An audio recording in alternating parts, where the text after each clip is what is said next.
السلام علیکم۔ پاکستان میں اس وقت شام کے 7، بھارت میں 7:30، اور یہاں ہمارے اسٹوڈیوز کی گھڑیوں میں صبح کے 10 بج رہے ہیں۔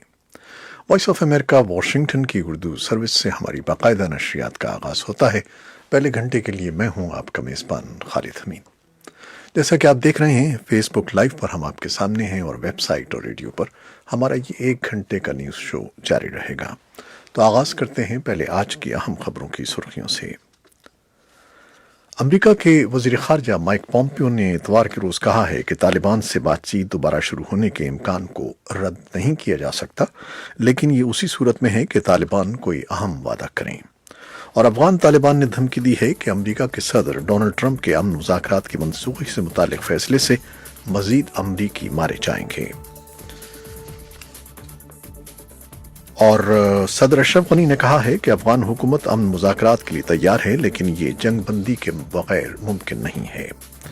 اور افغانستان کے چیف ایگزیکٹو عبداللہ نے طالبان پر الزام لگایا ہے کہ وہ امن عمل میں تعطل کے ذمہ دار ہیں۔ امن مذاکرات کی منسوخی کے فیصلے پر پاکستان نے کہا ہے کہ اسلام آباد جلد از جلد افغان امن مذاکرات کی بحالی کا خواہاں ہے۔ وزیر خارجہ شاہ محمود قریشی جنیوا پہنچ گئے ہیں، جہاں وہ ہیومن رائٹس کونسل کے اجلاس سے خطاب کریں گے۔ پاکستان کے صوبے پنجاب کے شہر رحیم یار خان پولیس کی زیر حراست ملزم صلاح الدین کی ہلاکت کے بعد پاکستان میں پولیس اصلاحات پر بحث زور و شور سے جاری ہے۔ لبنان کی عسکری تنظیم حزب اللہ نے سرحد پار کرنے والے اسرائیلی ڈرون کو مار گرایا ہے۔ اور اقوام متحدہ کی بین الاقوامی جوہری توانائی ایجنسی کے 2 سابق سفارتکاروں نے دعویٰ کیا ہے کہ ایران سے یورینیم کے نمونے برآمد ہوئے ہیں۔ چین نے خبردار کیا ہے کہ وہ ہانگ کانگ کو چین سے الگ کرنے کی کوششیں برداشت نہیں کرے گا۔ یہ تھیں شہ سرخیاں، تفصیل کچھ دیر کے بعد۔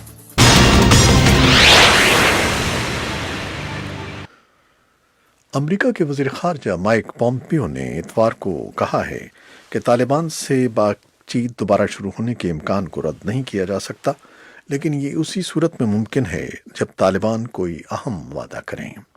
پومپیو نے کہا کہ صدر ٹرمپ نے ابھی کوئی فیصلہ نہیں کیا کہ افغانستان سے فوجیں واپس بلائی جائیں یا نہیں، لیکن ساتھ ہی انہوں نے طالبان کو متنبہ کیا کہ اگر وہ حملے جاری رکھتے ہیں تو ان پر نئی فوجی کارروائیوں سے دباؤ ڈالا جائے گا۔ اور افغان طالبان نے دھمکی دی ہے کہ امریکہ کے صدر ڈونلڈ ٹرمپ کے امن مذاکرات کی منسوخی سے متعلق فیصلے سے مزید امریکی مارے جائیں گے۔ امریکہ کے صدر ڈونلڈ ٹرمپ نے اتوار کو کیمپ ڈیوڈ میں طالبان رہنماؤں اور افغان صدر اشرف غنی سے الگ الگ ملاقاتیں جو ہونا تھیں، انہوں نے یہ کہہ کر افغان امن مذاکرات منسوخ کرنے کا اعلان کیا کہ مذاکرات اور حملے ایک ساتھ نہیں چل سکتے۔ حالیہ چند روز کے دوران طالبان کے حملوں میں متعدد افراد ہلاک اور زخمی ہوئے ہیں، جن میں ایک امریکی فوجی بھی مارا گیا ہے۔ طالبان ترجمان کا کہنا ہے کہ امن مذاکرات کی منسوخی کے فیصلے سے امریکہ کو مزید جانی اور مالی نقصان اٹھانا پڑے گا، اور اس کے ساتھ اس کی ساکھ کو بھی نقصان پہنچے گا۔ طالبان ترجمان کا مزید کہنا تھا کہ دنیا کے سامنے امریکہ کا امن مخالف چہرہ بے نقاب ہوگا۔ طالبان ترجمان سہیل شاہین نے ایک ٹویٹ میں کہا کہ ہم نے گزشتہ دنوں امریکی مذاکرات کاروں کے ساتھ ایک سمجھوتا طے کر لیا تھا۔ فریقین اس سمجھوتے سے مطمئن تھے۔ اس بارے میں صدر ٹرمپ کی ٹویٹس ناقابل یقین ہیں، جن سے ان کی ساکھ کو نقصان پہنچا ہے۔ اور صدر اشرف غنی نے کہا ہے کہ افغان حکومت امن مذاکرات کے لیے تیار ہے، لیکن یہ جنگ بندی کے بغیر ممکن نہیں ہے۔ وہ نیشنل ڈائریکٹوریٹ آف سیکیورٹی کے سربراہ کے تقرر کے موقع پر ایک تقریب سے خطاب کر رہے تھے۔ ان کا کہنا تھا کہ ہمارا موقف واضح ہے، ہم نے ایک دیرپا اور باوقار امن کا راستہ چنا ہے، اور ہم اس سے پیچھے نہیں ہٹیں گے۔ اور افغانستان کے چیف ایگزیکٹو عبداللہ نے طالبان پر الزام لگایا کہ وہ امن عمل میں تعطل کے ذمہ دار ہیں، اور کہا کہ طالبان کی وجہ سے امن کی بحالی کا موقع ضائع ہو گیا ہے۔ انہوں نے کہا کہ بدقسمتی سے آج ہم امن سے اتنے ہی دور ہو گئے جتنے کہ پچھلے برسوں میں تھے۔ وہ کابل میں کمانڈر مسعود کی برسی کے موقع پر خطاب کر رہے تھے۔ اور امن مذاکرات کی منسوخی کے فیصلے پر پاکستان نے کہا ہے کہ اسلام آباد جلد از جلد افغان امن مذاکرات کی بحالی کا خواہاں ہے۔ پاکستان کے دفتر خارجہ کی جانب سے اتوار کی شب جاری ایک بیان میں کہا گیا ہے کہ افغان مسئلے کا حل سیاسی تصفیے سے ہی ممکن ہے۔ فریقین اس مسئلے کا حل بات چیت کے ذریعے تلاش کریں۔ دفتر خارجہ کے بیان کے مطابق پاکستان نے ہمیشہ تشدد کی مذمت کی ہے اور پاکستان مشترکہ ذمہ داری کے طور پر خلوص دل سے افغان امن مصالحت میں سہولت کار کا کردار ادا کر رہا ہے۔ پاکستان کے وزیر خارجہ شاہ محمود قریشی جنیوا پہنچ گئے ہیں، جہاں وہ ہیومن رائٹس کونسل کے اجلاس سے خطاب کریں گے اور دنیا بھر سے آنے والے مندوبین کے سامنے کشمیر کی موجودہ صورتحال پیش کریں گے۔ شاہ محمود قریشی جنیوا میں اسلامی ممالک کی تنظیم OIC اور عالمی ادارہ صحت WHO کے رہنماؤں سے بھی ملاقات کریں گے۔ ترجمان وزارت خارجہ کے مطابق وزیر خارجہ اپنے دورے کے دوران بھارت کی جانب سے جموں و کشمیر میں اٹھائے گئے یک طرفہ غیر آئینی اقدامات اور ان کے نتیجے میں خطے کو درپیش خطرات کی جانب دنیا کی توجہ دلائیں گے۔ شاہ محمود قریشی مقامی اور بین الاقوامی میڈیا نمائندگان سے گفتگو کریں گے اور مختلف علاقائی اور عالمی امور پر پاکستان کا موقف اور نقطہ نظر پیش کریں گے۔ دوسری جانب اقوام متحدہ کی انسانی حقوق کمشنر کا ہیومن رائٹس کونسل کے 42ویں سیشن میں خطاب بھی سامنے آیا ہے، جس میں انہوں نے بھارت کے زیر انتظام کشمیر میں بھارتی اقدامات سے انسانی حقوق متاثر ہونے پر سخت تشویش کا اظہار کیا ہے۔ پاکستان کے صوبہ پنجاب کے شہر رحیم یار خان پولیس کی زیر حراست ملزم صلاح الدین کی ہلاکت کے بعد پاکستان میں پولیس اصلاحات پر بحث زور و شور سے جاری ہے۔ چند روز قبل مبینہ طور پر ذہنی معذور شخص صلاح الدین ATM مشین سے کارڈ چوری کے الزام میں پولیس کے مبینہ تشدد سے ہلاک ہو گیا تھا۔ صلاح الدین کے واقعے کے بعد پاکستان نے پولیس کے شہریوں کے ساتھ رویے اور زیر حراست ملزمان پر تشدد کے باعث محکمہ پولیس شدید تنقید کی زد میں ہے۔ افغان وزارت دفاع نے کابل گیریزن کے ایک فوجی کی ہلاکت کی تصدیق کی ہے، جو احمد شاہ مسعود کی 18ویں برسی کی ایک تقریب میں ان کے حامیوں کی طرف سے کابل میں کی جانے والی فائرنگ میں ہلاک ہوا۔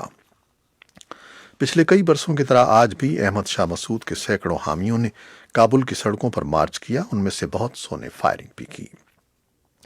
اسی اثنا میں کابل میں 2 دھماکوں میں 3 افراد زخمی بھی ہوئے ہیں۔ لبنان کی عسکری تنظیم حزب اللہ نے سرحد پار کرنے والے اسرائیلی ڈرون کو مار گرایا ہے، جس سے کے متعلق کہا جاتا ہے کہ وہ اب جنگجوؤں کے قبضے میں ہے۔ حزب اللہ نے اپنے ایک بیان میں کہا ہے کہ انہوں نے لبنان کے علاقے رامیہ میں مناسب ہتھیاروں کی مدد سے اسرائیلی ڈرون مار گرایا ہے، جو شمالی لبنان کی جانب بڑھ رہا تھا۔ دوسری جانب اسرائیل نے ڈرون مار گرائے جانے کی تصدیق کرتے ہوئے کہا ہے کہ ڈرون معمول کی پرواز پر تھا۔ اسرائیلی فوج کے ترجمان کے مطابق حزب اللہ نے جس ڈرون کو نشانہ بنایا وہ معمولی تھا، تاہم ترجمان نے معمولی ڈرون کی وضاحت نہیں کی۔ اقوام متحدہ کی بین الاقوامی جوہری توانائی ایجنسی کے 2 سابق سفارتکاروں نے دعویٰ کیا ہے کہ ایران سے یورینیم کے نمونے برآمد ہوئے ہیں جو ایٹمی بم کی تیاری میں استعمال کیے جاتے ہیں۔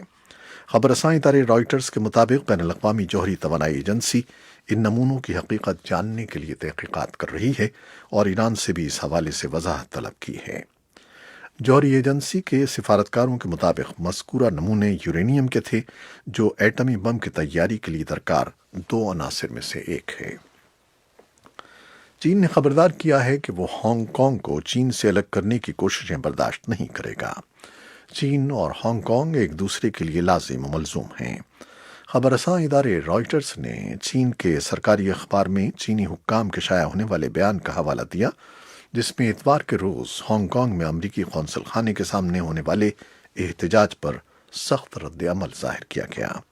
چینی حکام کا کہنا ہے کہ اتوار کے روز امریکی قونصل خانے کے باہر ہونے والے مظاہروں سے ثابت ہو گیا ہے کہ ان کے پیچھے غیر ملکی قوتیں کار فرما ہیں۔ حکام نے مظاہرین کو خبردار کیا ہے کہ حکومت کے صبر کا مزید امتحان نہ لیا جائے۔ ایسوسی ایٹڈ پریس کے مطابق پائلٹوں کی ہڑتال کے باعث برٹش ایئر ویز نے اپنی تمام پروازیں 48 گھنٹے کے لیے منسوخ کر دی ہیں، جن کے باعث 1,95,000 مسافر متاثر ہوں گے۔ ایئر لائن کے پائلٹ تنخواہوں میں اضافے کے مطالبے پر ہڑتال کر رہے ہیں۔ برطانیہ کی قومی ایئر لائن نے پیر کے روز ایک بیان میں کہا کہ کہ ان کے پاس اور کوئی طریقہ کار نہیں کہ وہ بتا سکیں کہ کتنے پائلٹ ڈیوٹی پر آئیں گے اور وہ کون سے جہاز اڑا سکتے ہیں۔ اس کے علاوہ کوئی چارہ نہیں تھا کہ وہ 100% پروازوں کو منسوخ کر دیں۔ برٹش ایئر ویز کا کہنا تھا کہ وہ پائلٹوں سے بات چیت کے لیے تیار ہے اور اس نے اپنے مسافروں کو ان کے مکمل واجبات ادا کرنے کی پیشکش کی ہے اور وہ نئی پروازیں بھی بک کروا سکتے ہیں۔ شمالی برکینا فاسو میں عہدیداروں کا کہنا ہے کہ اتوار کے روز 2 مختلف واقعات میں کم از کم 29 افراد ہلاک ہو گئے ہیں۔ حکومت کے ترجمان نے ایک بیان میں کہا کہ کم از کم 15 افراد اس وقت ہلاک ہوئے جب لوگوں اور اشیاء کو لے جانے والا ایک ٹرک بارسا لوگو علاقے میں خود ساختہ بارودی سرنگ سے ٹکرا گیا، اور 14 افراد اس وقت ہلاک ہوئے جب سامان ٹنگا صوبے میں خوراک لے جانے والے قافلے پر حملہ ہوا۔ یہ تھیں وہ خبریں جو فیس بک لائیو پر ہم نے آپ کے لیے پیش کی۔ ویب سائٹ اور ریڈیو پر ہمارا یہ 1 گھنٹے کا نیوز شو جاری رہے گا۔ ہمارے ساتھ رہیے گا۔ کیمرہ مین فواد الیاس کے ساتھ فیس بک لائیو سے اجازت چاہتے ہیں۔ اللہ حافظ۔